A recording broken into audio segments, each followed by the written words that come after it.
A1 ಪವಿತ್ರ ಗೌಡಗೆ ಮನೀಶ್ ಅನ್ನೋರು surety ಕೊಡ್ತಾ ಇದ್ದಾರೆ.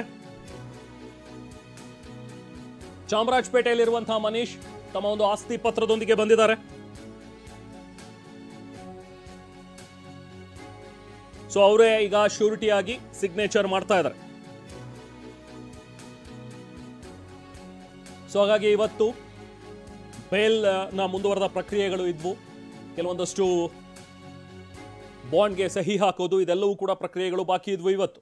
ಸೊ ಹಾಗಾಗಿ ಅದೆಲ್ಲವನ್ನೂ ಕೂಡ ಫುಲ್ಫಿಲ್ ಮಾಡೋದಕ್ಕೆ ದರ್ಶನ್ ಕೂಡ ಕೋರ್ಟ್ಗೆ ಬಂದಿದ್ದಾರೆ. ಹಾಗೆ ಪವಿತ್ರ ಗೌಡ ಪರವಾಗಿ ವಕೀಲರಿದ್ದಾರೆ. ಯಾಕಂದರೆ ಪವಿತ್ರ ಗೌಡ ಇನ್ನೂ ರಿಲೀಸ್ ಆಗಿಲ್ಲ, ಇನ್ನೂ ಕೂಡ ಪರಪ್ಪನ ಅಗ್ರಹಾರದ ಜೈಲಿನಲ್ಲೇ ಇದ್ದಾರೆ ಪವಿತ್ರ ಗೌಡ. ಇಲ್ಲಿನ ಈ ಪ್ರಕ್ರಿಯೆಗಳು ಮುಗಿದ ನಂತರ, ಶ್ಯೂರಿಟಿ ಇವೆಲ್ಲವೂ ಕೂಡ ಆದ ನಂತರ ಈ ಕಾಪಿ ಜೈಲಿಗೆ ಕಳುಹಿಸಲಾಗುತ್ತೆ. ಇವತ್ತು ಸಂಜೆ 6 ಗಂಟೆ ಒಳಗಡೆ ಕಾಪಿ ತಲುಪಿದ್ರೆ ಆಗ ಇವತ್ತೇ ಅವರು ಪವಿತ್ರ ಗೌಡ ಬಂಧ ಮುಕ್ತರಾಗ್ತಾರೆ. ಜೊತೆಗೆ ಪ್ರದೋಷ್ ಹಾಗೂ ಅನುಕುಮಾರ್ ಅವರು ಕೂಡ ಇನ್ನೂ ಜೈಲಿನಲ್ಲೇ ಇದ್ದಾರೆ.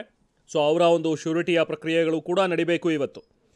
ಸೊ ಅದಾದ ನಂತರವೇ ಅವರು ಕೂಡ ಹೊರಗಡೆ ಬರಬೇಕಾಗತ್ತೆ. ಯಾಕಂದರೆ ಇನ್ನೂ ನೋಡಿ, ಜಗದೀಶ್ ಮತ್ತು ಅನುಕುಮಾರ್ ಶ್ಯೂರಿಟಿಗೆ ಇನ್ನೂ ಪರದಾಡ್ತಾ ಇದ್ದಾರೆ. ಇಬ್ಬರು ಶ್ಯೂರಿಟಿಗಳು ಇನ್ನೂ ಸಿಕ್ಕಿಲ್ಲ ಪಾಪ ಅವ್ರುಗಳಿಗೆ. ದರ್ಶನ್, ಪವಿತ್ರ ಇವ್ರಿಗೆಲ್ಲರೂ ಕೂಡ ಬೇಗ ಸಿಕ್ಬಿಟ್ಟಿದ್ದಾರೆ ಶ್ಯೂರಿಟಿ. ಸಹಜ, ದುಡ್ಡಿರೋರು, ಇನ್ಫ್ಲೂಯೆನ್ಸ್ ಇರೋರು ಆದಷ್ಟು ಬೇಗ ಎಲ್ಲದಕ್ಕೂ ಕೂಡ ಅರೇಂಜ್ ಮಾಡ್ಕೋತಾರೆ. ಬಟ್ ನೋಡಿ, ಯಾರ್ದೋ ಒಂದು ಕೆಲಸಕ್ಕೋಸ್ಕರ ಇನ್ಯಾರೋ ಹೋಗಿ ತಗಲಾಕೊಂಡಿರುವಂಥ ಒಂದು ಘಟನೆ ಜಗದೀಶ್ ಮತ್ತು ಅನುಕುಮಾರ್ಗೆ ಯಾಕೆ ಬೇಕಿತ್ತು? ದರ್ಶನ್ ವಿಚಾರದಲ್ಲಿ ಅಥವಾ ಪವಿತ್ರ ಗೌಡ ವಿಚಾರದಲ್ಲಿ ಬಂದು ವಿನಾಕಾರಣ ಸಿಕ್ಕಾಕೊಳ್ಳುವಂಥದ್ದು. ಬಟ್ ನಡೆದು ಹೋಗಿದೆ. ರೇಣುಕಾಸ್ವಾಮಿಯ ಕೊಲೆ ಆಗಿದೆ. ಇವರೆಲ್ಲರೂ ಕೂಡ ಆರೋಪಿ ಸ್ಥಾನದಲ್ಲಿದ್ದಾರೆ. ತಿಳಿದೋ ತಿಳಿದೇನೋ, ಬೇಕು ಅಂತಲೋ ಬೇಡ ಅಂತಲೋ ಗೊತ್ತಿಲ್ಲ, ಯಾವುದೋ ಒಂದು ಮಾತಿಗೆ ಕಟ್ಟು ಬಿದ್ದೋ ಇವರೆಲ್ಲರೂ ಕೂಡ ಆ ಘಟನೆಯಲ್ಲಿ ಈಗ ಪಾಲ್ದಾರರು ಅಂಥೇಳಿ ಆರೋಪ ಸ್ಥಾನದಲ್ಲಿದ್ದಾರೆ. ಈಗ ನೋಡಿ, ಜಗದೀಶ್ ಮತ್ತು ಅನುಕುಮಾರ್ ಇನ್ನೂ ಕೂಡ ಹೊರಬಂದಿಲ್ಲ. ಇನ್ನೂ ಕೂಡ ಅವರು ಜೈಲಿನಲ್ಲೇ ಇದ್ದಾರೆ. ಮೊನ್ನೆ ಹೈಕೋರ್ಟ್ನಲ್ಲಿ ಜಾಮೀನು ಸಿಕ್ಕಿದ್ರು ಕೂಡ ಇನ್ನೂ ಶ್ಯೂರಿಟಿ ಆಗಿಲ್ಲ. ಶ್ಯೂರಿಟಿ ಸಿಗದೇ ಇರುವಂಥ ಹಿನ್ನೆಲೆಯಲ್ಲಿ ಇಬ್ಬರು ಕೂಡ ಇನ್ನೂ ಪರದಾಡ್ತಾ ಇದ್ದಾರೆ. 2 ಶ್ಯೂರಿಟಿಗಳು ಬೇಕು, ಆ ಶ್ಯೂರಿಟಿ ಇನ್ನೂ ಸಿಕ್ಕಿಲ್ಲ. ಇನ್ನು ಉಳಿದಂತೆ ಪವಿತ್ರ ಗೌಡಗೆ ಈಗಾಗಲೇ ಪರಿಚಯಿಸಿದ ಮನೀಶ್ ಶ್ಯೂರಿಟಿಯನ್ನು ಕೊಟ್ಟಿದ್ದಾರೆ. ಅದೇ ರೀತಿ ದರ್ಶನ್ನ ಶ್ಯೂರಿಟಿಯಾಗಿ ಧನ್ವೀರ ಗೌಡ ಮತ್ತು ದಿನಕರ್ ಅವರು ಶ್ಯೂರಿಟಿ ಕೊಟ್ಟಿದ್ದಾರೆ. ಅದನ್ನು ಒಪ್ಕೊಂಡಿದೆ. ಮನೆ ಹೆಚ್ಚಿನ ಡೀಟೇಲ್ಸ್ ಪಡೆಯೋಣ. ನಾವು ಪ್ರತಿನಿಧಿ ಪ್ರದೀಪ್ ನಮ್ಮ ಜೊತೆಗೆ ಜಾಯ್ನ್ ಆಗಿದ್ದಾರೆ ಕೋರ್ಟ್ನಿಂದ. ಪ್ರದೀಪ್, ಈಗ ಕೋರ್ಟ್ನಲ್ಲಿ ಏನೆಲ್ಲ ಪ್ರೊಸೀಡಿಂಗ್ಸ್ ಆಗ್ತಾ ಇದೆ? ಸದ್ಯಕ್ಕೆ ನಮಗೂ ಕೂಡ ಕೆಲವೊಂದಷ್ಟು ಅಪ್ಡೇಟ್ಸ್ ಸಿಗ್ತಾ ಇದ್ವು. ಈಗಾಗಲೇ ಶ್ಯೂರಿಟಿಯನ್ನು ಕೂಡ ಒಪ್ಕೊಂಡಿದ್ದಾರೆ. ಪವಿತ್ರ ಗೌಡಗೂ ಕೂಡ ಶ್ಯೂರಿಟಿ ಆಗಿದೆ. ಇನ್ನು ಉಳಿದಂತೆ ಏನೆಲ್ಲ ಪ್ರಕ್ರಿಯೆಗಳಿವೆ? ಇದಾದ ನಂತರ ನೇರವಾಗಿ ಮತ್ತೆ ದರ್ಶನ್ ಆಸ್ಪತ್ರೆಗೆ ಹೋಗ್ತಾರಾ? ಏನು ಡೀಟೇಲ್ಸ್ ಲಭ್ಯವಾಗ್ತಾ ಇದೆ ಪ್ರದೀಪ್?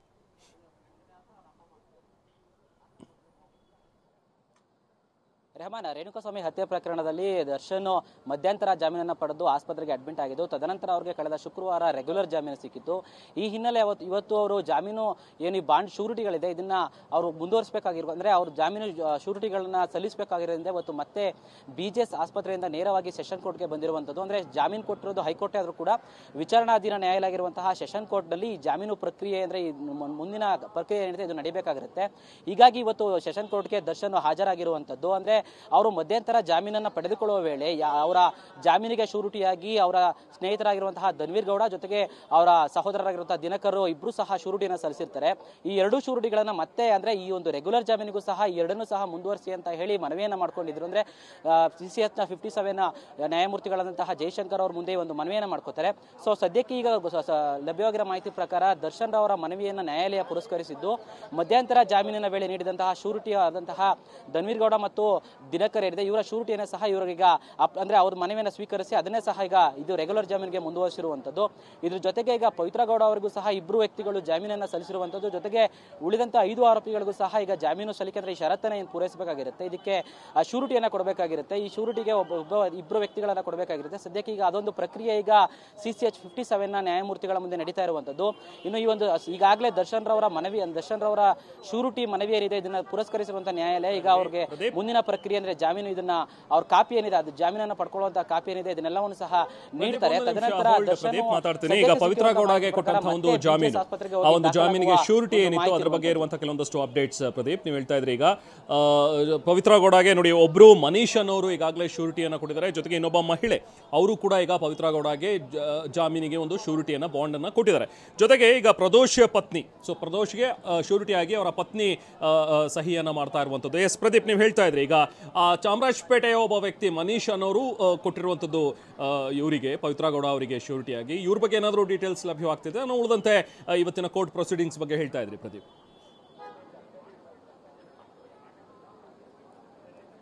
ಹೌದು ರೆಹಮಾನ್, ಶುಕ್ರವಾರ ಏನು ಇವರಿಗೆಲ್ಲ ಜಾಮೀನು ಸಿಕ್ಕಿತ್ತು ಹೈಕೋರ್ಟಲ್ಲಿ, ಈಗ ಅದನ್ನ ಜಾಮೀನಿನ ಮುಂದಿನ ಪ್ರಕ್ರಿಯೆಗಳಿಂದ ಅದು ಸೆಷನ್ ಕೋರ್ಟಲ್ಲಿ ನಡೀತಾ ಇರುವಂಥದ್ದು. ಸದ್ಯಕ್ಕೆ ದರ್ಶನ್ ರಾವ್ ಅವರು ಮಧ್ಯಂತರ ಜಾಮೀನಿಗೆ ಸಲ್ಲಿಸಿದಂತಹ ಶೂರಿಟಿಗಳಂತಹ ಧನ್ವೀರ್ ಗೌಡ ಮತ್ತು ದಿನಕರ್ ಅವರ ಶೂರಿಟಿಯನ್ನು ಮುಂದುವರಿಸಬೇಕು ಅಂತ ಕೇಳ್ಕೊಂಡಿದ್ರು. ಅದನ್ನು ಮನವಿಯನ್ನು ನ್ಯಾಯಾಲಯ ಪುರಸ್ಕರಿಸಿದೆ. ಜೊತೆಗೆ A1 ಅಂದ್ರೆ ಈ ಒಂದು ರೇಣುಕಾಸ್ವಾಮಿ ಹತ್ಯೆ ಪ್ರಕರಣದಲ್ಲಿ ಮೊದಲ ಆರೋಪಿಯಾಗಿರುವಂತಹ ಪವಿತ್ರ ಗೌಡಗೂ ಕೂಡ ಜಾಮೀನು ಸಿಕ್ಕಿತ್ತು. ಇನ್ನು 5 ಆರೋಪಿಗಳಿಗೂ ಸಹ ಒಟ್ಟಾರೆ 7 ಜನ ಆರೋಪಿಗಳಿಗೆ ಜಾಮೀನು ಸಿಕ್ಕಿತ್ತು.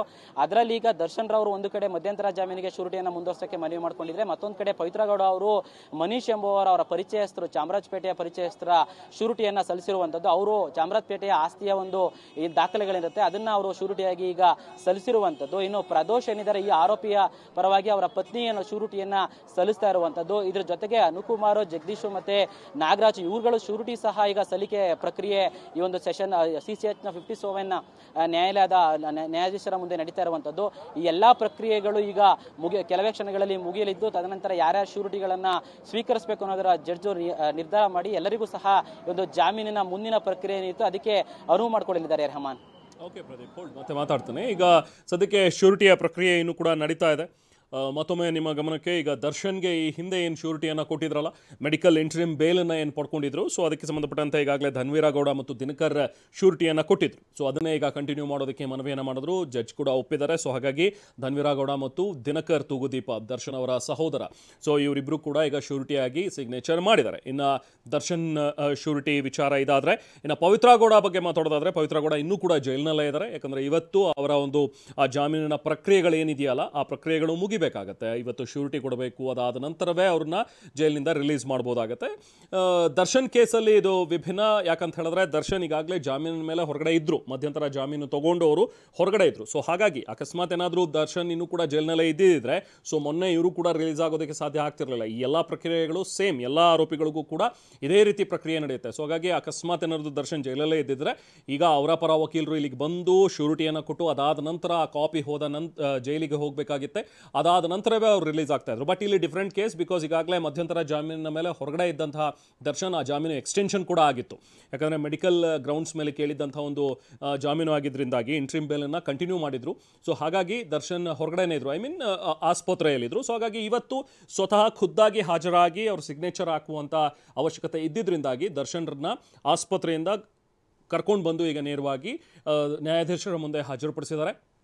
ನ್ಯಾಯಾಧೀಶರಾಗಿರುವಂಥ ಜಯಶಂಕರ್ ಅವರ ಮುಂದೆ ಹಾಜರಾದಂತಹ ದರ್ಶನ್ ಅಲ್ಲಿ ಶ್ಯೂರಿಟಿಗೆ ಬೇಕಾದಂತಹ ಕೆಲವೊಂದಷ್ಟು ಪ್ರಕ್ರಿಯೆಗಳು, ಜೊತೆಗೆ ಅವರೇನು ಬಾಂಡ್ಗೆ ಸಹಿ ಹಾಕಬೇಕಾಗತ್ತೆ, ಅದೆಲ್ಲ ಪ್ರಕ್ರಿಯೆಗಳು ಈಗ ನಡೀತಾ ಇವೆ. ಇನ್ನು ಉಳಿದಂತೆ ಪವಿತ್ರ ಗೌಡ ಇನ್ನೂ ಕೂಡ ಜೈಲಿನಲ್ಲಿದ್ದಾರೆ. ಇಲ್ಲಿ ಶ್ಯೂರಿಟಿಯಾಗಿ ಈಗ ಅವರಿಗೆ ಚಾಮರಾಜಪೇಟೆಯ ಒಬ್ಬ ವ್ಯಕ್ತಿ ಮನೀಶ್ ಅಂತೇಳಿ ಅವರು ತಮ್ಮ ಆಸ್ತಿ ಪತ್ರದೊಂದಿಗೆ ಬಂದಿದ್ರು. ಆ ಶ್ಯೂರಿಟಿಗೆ ಅವರು ಕೂಡ ಸಹಿ ಹಾಕಿದ್ದಾರೆ. ಇನ್ನೊಬ್ಬ ಮಹಿಳೆ ಅವರು ಕೂಡ ಪವಿತ್ರ ಗೌಡಗೆ ಶ್ಯೂರಿಟಿಯಾಗಿ ಈಗ ಸಿಗ್ನೇಚರ್ ಮಾಡಿದ್ದಾರೆ. ಇದೆಲ್ಲ ಆದಮೇಲೆ ಈಗ ನೇರವಾಗಿ ಆ ಕಾಪಿ ಪರಪನಾಗ್ರಹಕ್ಕೆ ಹೋಗುತ್ತೆ. ನಂತರವಷ್ಟೇ ಪವಿತ್ರ ಗೌಡ ರಿಲೀಸ್ ಆಗಬೇಕಾಗುತ್ತೆ. ಇನ್ನೊಬ್ಬ ಆರೋಪಿ ಪ್ರದೋಷ್, ಅವರಿಗೆ ಪತ್ನಿನೇ ಈಗ ಶ್ಯೂರಿಟಿಯನ್ನು ಕೊಟ್ಟಿದ್ದಾರೆ.